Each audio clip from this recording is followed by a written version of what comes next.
there's so much we can do to keep costs down. It just is. Can I speak can I talk about open education resources? So, I mean, as an example of choice and cost. So show of hands from students? Any students here? I know there's one. Are you the only student? Other students? Student? What are your what's your total semester textbook cost? Decision to come here. Yeah, and I think those curriculum changes come from the university. I don't think we impose them on you. So all of our, I mean, I know this is, I think I know this is Chancellor, so I have delegated authority to approve new programs. But those programs I don't make them up. You would not want that, I promise you. Because all of you will be teaching Celtic poetry at advanced level. So, I'm just kidding.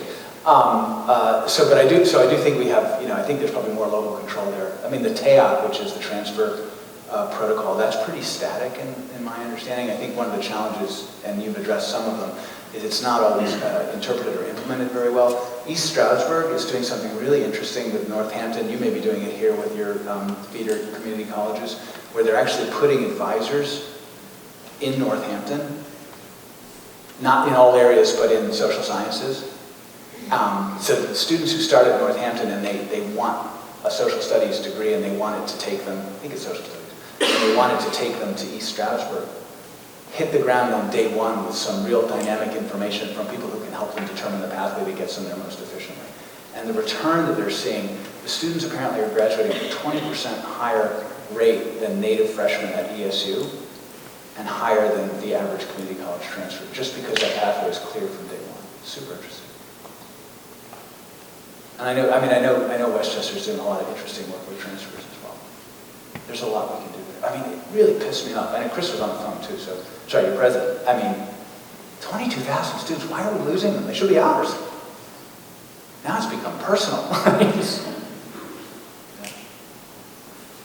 So, but to your question, had a good conversation with your trustees and some leadership team this morning, and someone made a comment which I agree. I mean, the biggest challenge that Westchester faces isn't really our funding model.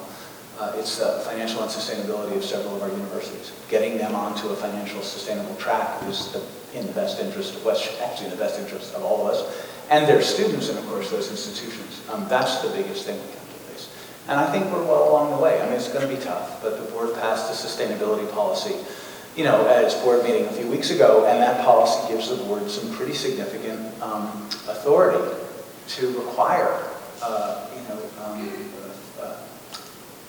financial sanity across its universities. Having a policy framework which allows you to do that and then doing it are two different things. So next year will be super interesting, but I'm optimistic. I really am. And I think that will benefit